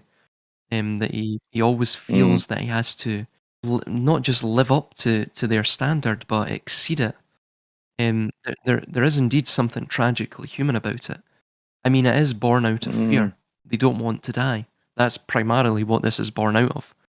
Um, and they want to understand their fellow man, not because they wish to um, repair or fix his plight. They simply wish to utilize his plight as an opportunity to control him. Um, so, indeed, yes, there is something tragically human about it, but Mm. they are horrendous individuals.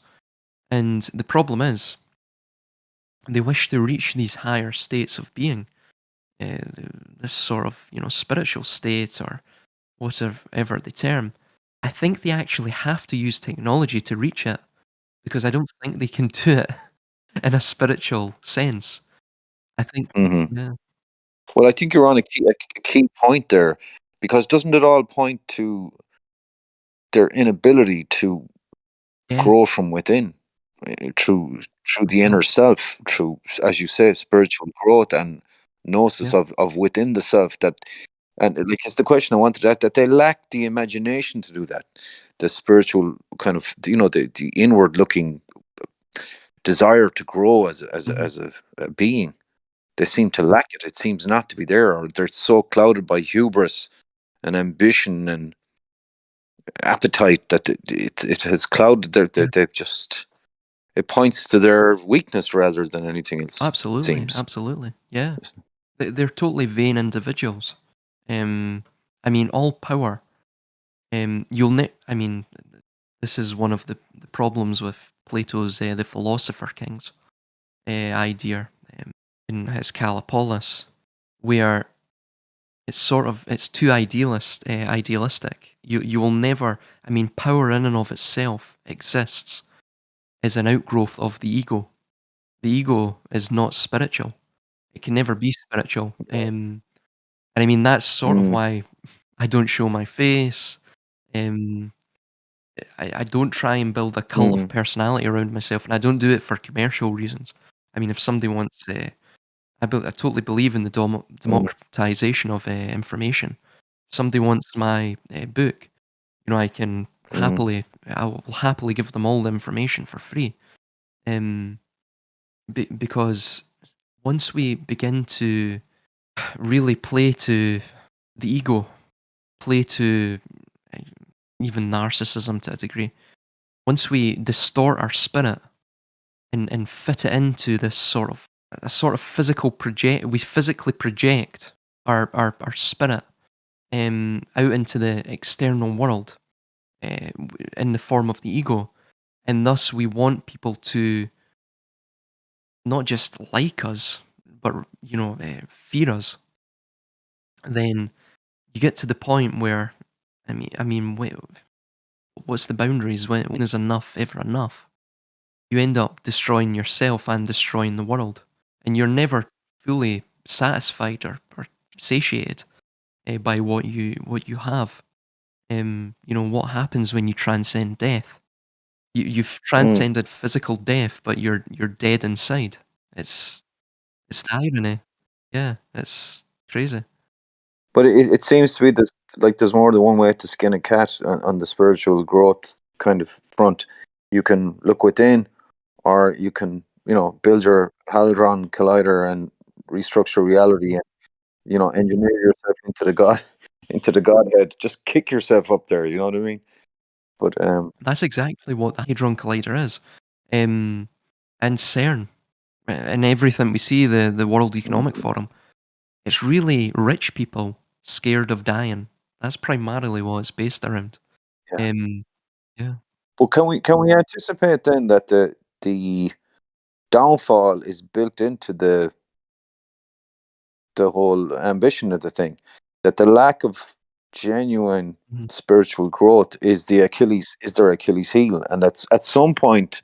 Well, the question I mhm, wanted to ask you is, I'm sure you'd agree that that is probably the Achilles heel, but in with regard to natural law, karmically they're out of sorts. So if they succeed, the natural law of the universe at some point, in to use Michael Black's kind of line of thinking, the Kali force will come and mhm. dominate, will destroy them from natural law. But if they use this kind of black magic creation of a Mhm. metaverse, which is somehow separate to the karmic response to the universe, Yep. then they can kind of do what they like because they're outside of natural law and they'll get away with it in a Well, sense. yeah. Do you have any do you get kind of what's your thinking on that or Oh, this is their way to attempt to. I mean, everything we're seeing is their way to attempt to get round. I mean, honestly, the natural cycles, the way time mm, and life and nature just naturally follows. Again, the waveform. They're wanting to get beyond that. well, to rephrase the question, phrase it a bit better. Can they create an alternate reality where natural law will not and karma will not affect them, i.e., they can act with impunity? Do you think that's possible? Well, it can be done when they obviously get the correct computing power. Mm, There's still limitations with that, but when they have the correct computing power, they can develop mm, a virtual reality. But that has problems in and of itself. If they manage to, again, antimatter, if they develop this technology, which again it's in its extreme infancy right now, for them to mm, um, fully control reality via that, you would have to understand almost, I mean, the fine, minute details of it, the properties of it, mm, and how that ties in mm, with a sort of unified field theory, which they have not yet developed. mm. Once they get to that point, yes, they probably could circumvent nature as we know it. Um, Unfortunately, as I've said, they're sort of jumping the gun. They're not quite there yet. But again, I think it's their impatience will be their undoing. Um, in this regard, I think again, as we're seeing, they're ultimately afraid of death. So all of them are clamoring like this, the sinking ship that is mortality. They're Mm. clamoring to find the non-existent life rafts, or sort of conjure one up from their imagination. Um, it is futile. But ironically, like if it goes wrong Mhm. for them, far from some kind of utopian meta kind of other reality, they may find themselves in a fate That's it. worse than death. Like Mhm. this, they may find themselves in some kind of psychotic whirlpool, a demonic kind of a vortex of infinite horrors. You know, I just had this. It's like a plot for a horror Yeah. movie. That all their ambition fails, and they find themselves in this vortex, devoid of spirit, and in a because I don't I mean they're very interesting concepts. Would you create a reality that's somehow outside of natural law, outside of the scope of the divine? I mean, we're probably in the realm of just kind of trying to think things out or whatever. But It's very it's I will say, if I can interject, yeah, and sorry for interjecting. no, not at all. Yeah. Um, this is the sort of, again, we've mentioned many ironies tonight, but this is the irony as well. In essence, we are all fractals of the sort of code of order, Mm, that which we call God, or the force of God. We are all fractals of that force. So everything we really see can never be out with that mm, force. Hermetics discusses it. mm, Um, Nothing can ever rise higher than its source, and obviously nothing mm, is found within the effect unless it is present within the cause, mm, and etc. etc. It also discusses within Kabbalion, or the Emerald Tablet is another name for it. It states that if anyone uses these teachings this gnosis that's present within Hermetics and obviously is carried on down the line through the various incarnations of all of these mystery schools, Masonry, Kabbalah, etc., etc. If anyone uses these teachings for selfish ends, then they will be constantly reincarnating into a base form, almost like a bottomless pit. The idea of the Christian hell, endless torment, you know. So it discusses that as well, which is very strange. Obviously, you think these individuals would be clued up on that, but they seem to have missed that. Very strange, but yes, it is all for selfish ends. But the problem is with evil. Evil doesn't know it's evil. It thinks it's good. And the road to hell is paved with good intentions. Um, Mm. though there is obviously a basis, they are very. I mean, they are eugenicists. They are. They believe themselves. They're supremacists. They believe themselves morally, spiritually, and intellectually superior than everyone else, even though that seems to be evidently not the case. If you've heard any of them, but yes, it's Well, like I can remember talking about circumventing natural law. I remember talking to a lady one time. She claimed to be from a family of witches in Romania, and she said that when they do black magic, there's always a kickback from natural, like a karmic kickback on the person. But what they learn to do is to divert that karmic kickback onto somebody else, so you don't get the blame. So maybe she called it a loophole, to be a loophole in the spell or whatever. So maybe they have a loophole where they're not going to get taken down by the. very interesting you bring that up. Obviously, we have the Georgia Guidestones, and Mm-hmm. through their various think tanks, and even science fiction to a degree, they're telling you exactly what they want to do. It Mm, lifts their karmic burden. That's exactly what it does. Um, right. I forget where in the Kabbalah, but it discusses something similar. That if you In other tell your words, because enemy, you're honest about it, yes, if you you tell your get enemy, yeah, right.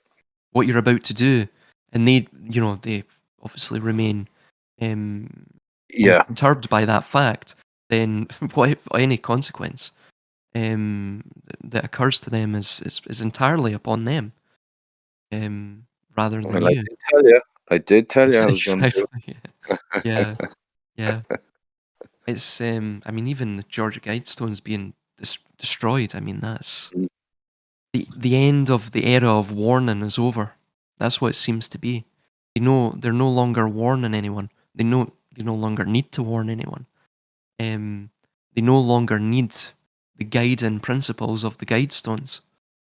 And just finally, like, have you any concept at all that they're when we start talking about alternate realities and stuff like that, the reality we're in seems to pale into insignificance. But like, as an armchair kind of general, I must ask you the question: like, is there any concept? Have you any kind of notion at all that any type of rebellion for mankind would provide an answer for this to get rid of this power structure, use of force or military force, etc. If we could actually identify this structure, that have you any comment on that? Like, I I think I honestly think there will be some sort of. I mean, it's a bygone conclusion, just as I was stating in the beginning, mimetic warfare. I mean, the logical conclusion of that is going to be their downfall. I mean, it just depends how many of us are going to be left mm, after the dust settles. But the problem is, it's not the structures or even these family mm, bloodlines or the cabal as we know them. It's actually this spirit, mm-hmm, this sort of drawn towards this type of wanting to circumvent mm, or exceed God, mm, um, is present within humanity. mm, It just seems to be a driving force of us. Obviously, it exists within mythology too, and it's explained within mythology. The concept of Lucifer or mm, Prometheus. So that's sort of luciferic or Promethean spirit is that which has to actually be routed out from the psyche if we don't wish to mhm. repeat constantly this, ad infinitum Is it the addiction? It's velocity. addiction of a sort. Mhm.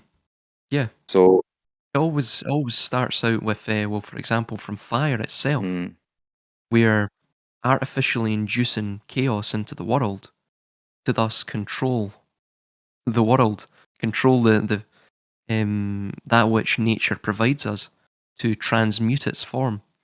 Um, again, that's a sort of aberration in and of itself. Uh, it's sort of using our spirit to, or again, it's projecting our spirit into the physical world. It's utilizing the ego. But I mean, again, we couldn't live without mm, fire within the physical world. That's the sort of between a rock and a hard place. We can't live without mm. technology, but technology will also be our undoing. Um, so again, we have to sort of tame this luciferic or Promethean spirit, this ego. We have to tame our ego. Are Um, we in a yeah, cyclical relationship with it, where we eventually, as you kind of were speaking about earlier on there, we always eventually destroy ourselves, and these yeah, evolutions of human experience or human beings are we're in cycles. So because we can't mhm, expunge it from our soul or our psyche, it's like yeah, we have this lust for power, or whatever you might call it, that it's we just can't yeah. get out of it. Like, so Curiosity killed the cat. exactly, You yeah, know, yeah, yeah, yeah. it's just a problem of the human condition.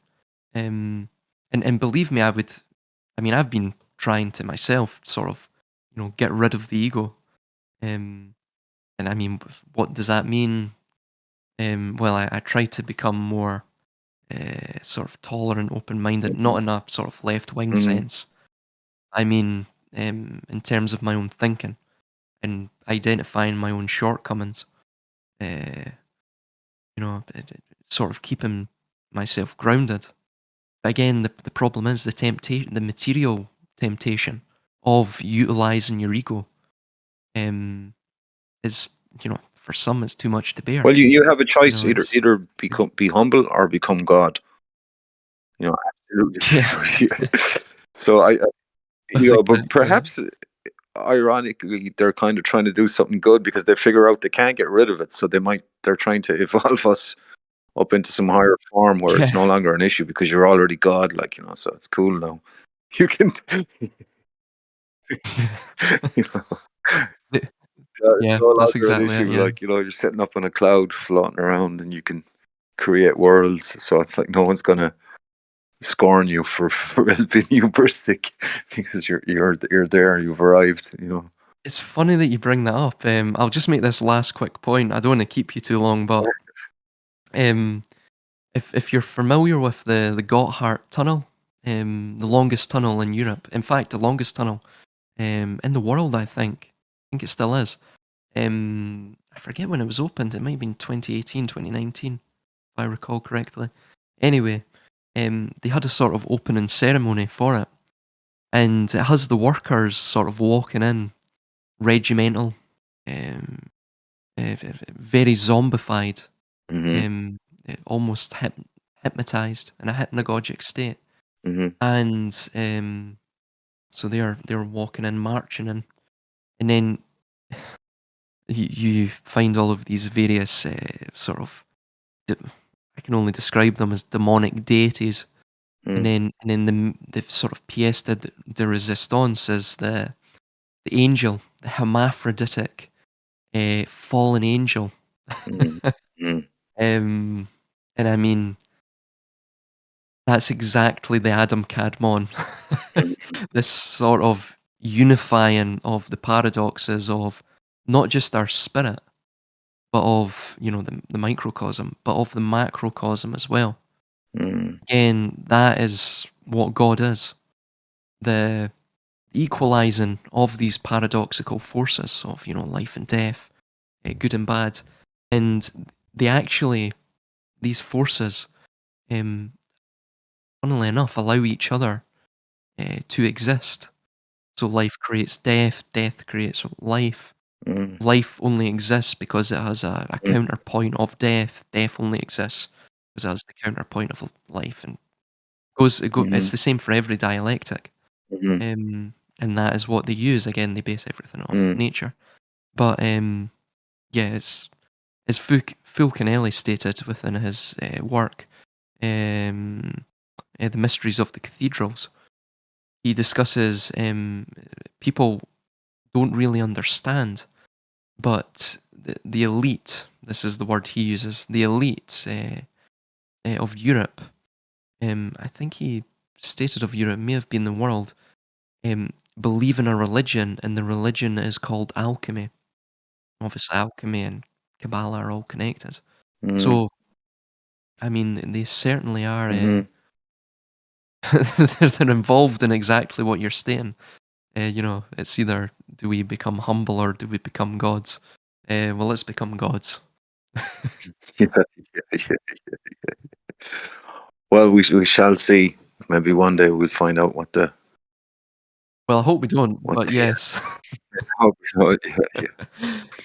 But if they do manage to create an alternate reality, perhaps I'll buy you a beer in some postmodernist bar in some distant corner of the universe for our conversation tonight to say thanks and continued success in your books and your research and your videos. There's many people on the internet are have learned an awful lot from uh, your writings and your speaking, and we're very grateful to have you online. And we look forward to more videos from you. And that it's great to have an opportunity to chat with you tonight. Oh, So, well, Silas fantastic. Gauthier, I bid you well. Thank you very much. It was a great conversation, and I learned a lot. Thank you. I always learn from talking to you. So, thanks again, and hopefully we may do it again sometime and chat some more. Definitely, man, Okay, definitely. Bye-bye. thanks very much. Thank you. Bye. Good night. Good night. Good night.